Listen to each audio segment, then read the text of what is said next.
Bom dia a todos, salve Maria!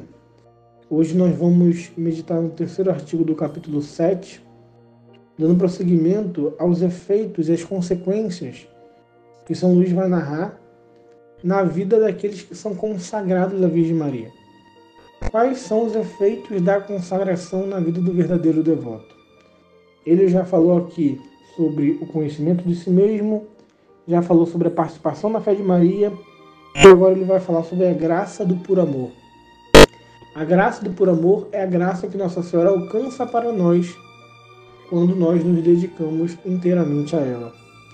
O que vem a ser essa graça do puro amor? São Luís vai iniciar falando sobre os escrúpulos, porque os escrúpulos é o oposto do puro amor. E para entendermos isso, a gente tem que entender o processo de santificação do ser humano, o processo de conversão do homem.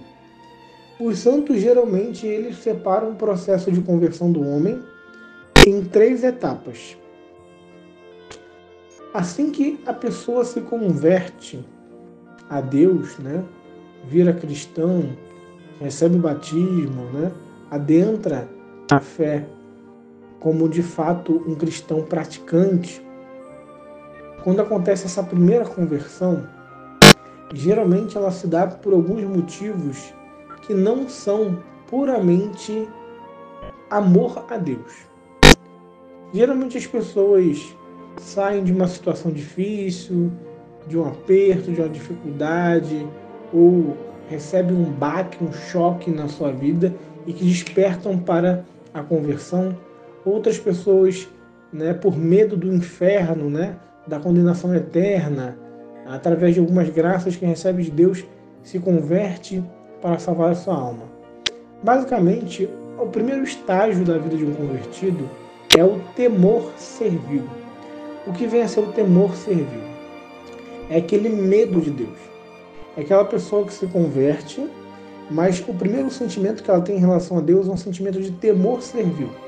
Não é o temor bom que as Sagradas Escrituras nos indicam, Nós devemos temer a Deus, mas temer no bom sentido, de amá-lo e respeitá-lo. É o temor no amor.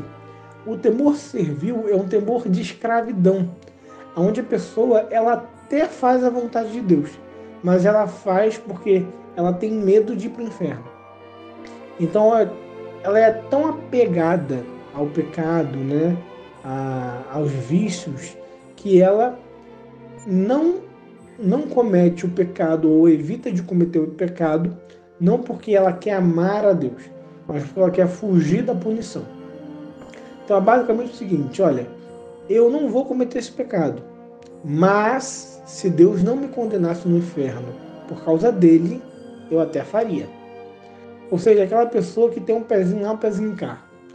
Ela não quer cometer o pecado, mas porque ela não quer receber a consequência. Se não tivesse a consequência, ela cometeria o pecado. E ela fica focando muito, nessa punição, no medo da punição, no medo do castigo. E ela acaba criando uma imagem de Deus como sendo um Deus severo, um Deus punitivo, um Deus vingativo, um Deus cruel. E essa imagem cria os escrúpulos. Porque o relacionamento dela com Deus começa a ser pautado no medo do castigo, ao invés do amor puramente a Deus, porque Ele é digno de ser amado, porque Ele é bom.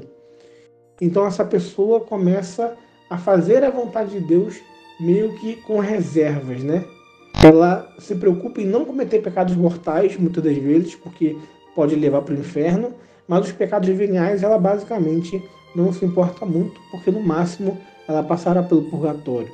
Então o que ela quer de fato é somente se livrar do inferno. E é um amor a Deus muito mesquinho, baseado no temor servil. Isso gera escrúpulos, e os escrúpulos muitas das vezes geram afastamento de Deus. Porque a pessoa começa a pensar que a todo momento ela está ofendendo a Deus e qualquer coisa que ela faz, Deus vai querer puni-la. E aí vem aquele pensamento o tempo todo de medo, de punição, de remorso, de receio, E a pessoa não consegue olhar para Deus como um pai, mas olha para Deus como um carrasco. e a todo momento acha que Deus irá puni-la. Então esse relacionamento acaba ficando fragilizado e ela acaba caindo em muitos erros e pode até cair no desespero da salvação. Quando chega ao ponto que a pessoa acha que o seu pecado é maior que a misericórdia de Deus e simplesmente desiste da fé cristã. O segundo ponto, que são para as pessoas que já passaram dessa fase do temor servil, de fazer as coisas para Deus meramente por não querer ir para o inferno, né, por esse interesse mesquinho, vem a parte do amor interesseiro. A fase do amor interesseiro é quando a pessoa ela até ama Deus. Ela até já não faz a vontade de Deus somente para não ir para o inferno, né? Ela faz a vontade de Deus de fato porque ela quer agradar a Deus. Mas ela faz a vontade de Deus porque Deus dá para ela muitas consolações. Ou seja, essa pessoa ela está naquela fase da paixão, né? Aquela fase em que ela está começando a rezar, aí ela tem aquelas experiências com Deus, ela se emociona, ela chora, ela se arrepia, aí ela comunga, aí ela sente um renovar espiritual, ela vai para o grupo de oração, ela começa a ter aquela vida intensa com Deus e aquilo ali começa a ser muito prazeroso. Só que ela permanece mais na fé por esse prazer gerado, né? Por esse sentimento bom que estar na presença de Deus nos gera, do que propriamente por Deus. E aí o que acontece? O que acontece é que quando vem a primeira dificuldade, a primeira tribulação, a primeira aridez espiritual, quando a pessoa começa a não sentir mais essas coisas, perde vontade de rezar, perde vontade de fazer as coisas, não sente mais o prazer espiritual, ela começa a passar por sofrimentos e contrariedades, ela começa a desanimar. E ela retrocede e não faz mais a vontade de Deus como deveria, porque ela estava mais apegada aos sentimentos do que propriamente dito a Deus. Essa ainda é uma fase do amor imperfeito. A pessoa de fato ama Deus, mas ama mais o que Deus lhe dá do que a Deus em si mesmo. E a terceira fase é a fase do amor perfeito, né? O amor de união, onde essa pessoa ela já está pouco se importando com prazeres, com consolações, com experiências espirituais, com coisas sobrenaturais, ou até mesmo ela pouco se importa com o inferno, né? É a parte onde os santos geralmente vivem, é o nível espiritual dos santos. Os santos não se importam com o inferno porque eles amam tanto a Deus que para eles seria melhor ir para o inferno amando a Deus do que ir para o céu sem amar a Deus. Tem até uma santa que diz, né, que ela preferia ir para o inferno se Deus desse a oportunidade dela amar a Deus no inferno. Porque no inferno ninguém ama a Deus. Então ela seria a primeira pessoa a amar a Deus no inferno. Então os santos que chegam nesse nível de amor, eles não se importam mais com os sofrimentos, não se importam mais com as contrariedades, com as tribulações, com a falta de prazer espiritual, com as perseguições, calúnia. Nada disso mais mexe com ele. A pessoa simplesmente ama a Deus, reza, busca a Deus, recebe os sacramentos, evita o pecado, busca a santidade, meramente porque ama a Deus por Deus. É o amor puro, o amor gratuito, o amor incondicional. A pessoa ama tanto a Deus, desinteressadamente, que não importa o que aconteça, ela estará sempre perseverando naquele amor. Esse é o amor dos santos. É o amor ao qual nós devemos alcançar através da devoção à Virgem Maria. E como que a gente chega nesse amor? A gente chega nesse amor mudando a nossa mentalidade sobre Deus. Não vendo mais Deus como um carrasco, como um vingador, né? Mas vendo Deus como um pai, como ele realmente é. Deus é o sumo bem, Deus é a suma bondade. Deus não se compraz em punir ninguém. Deus não se compraz em que pessoas sejam condenadas ao inferno. Quem se condena ao inferno são as próprias pessoas que se afastam de Deus. Eu costumo dizer que Deus não condena ninguém ao inferno, nem os demônios Deus condenou ao inferno. Mas foram eles, no primeiro momento que rejeitaram a Deus e odiaram a Deus, que fizeram o seu próprio inferno. O inferno é a separação eterna de Deus. A separação de Deus consiste exatamente no ato de rebelião contra Ele.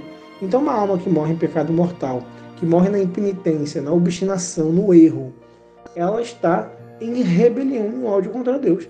E ela não vai para o inferno porque Deus quis que ela fosse, ou porque Deus mandou ela para lá, mas ela vai para o inferno porque ela mesma se lança no inferno. Os santos dizem isso quando vão falar sobre o inferno, que quando a alma se separa do corpo e ela vê a bondade de Deus, mas ela odeia tanto a Deus por causa dos seus pecados, que ela se lança no inferno porque ela prefere o inferno do que estar com Deus. As almas do inferno não se arrependem dos seus pecados. As almas do inferno sentem remorso. Elas não amam a Deus, elas odeiam a Deus.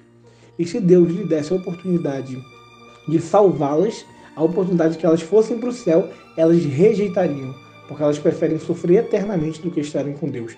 O seu ódio a Deus é tão grande que nem o inferno é suficiente para poder remediar esse ódio. Então a gente vê que o inferno é terrível, né? Tão terrível que a única culpa de quem está lá é da própria pessoa. Então quando a gente começa a olhar para Deus como um pai bondoso, como um pai caridoso, como um pai que ama seu filho incondicionalmente e quer sempre o bem dele, independente das burradas que ele faça na vida, se ele, assim como o filho pródigo, retornar, se arrepender e buscar reconciliação, ele sempre estará disposto para perdoar.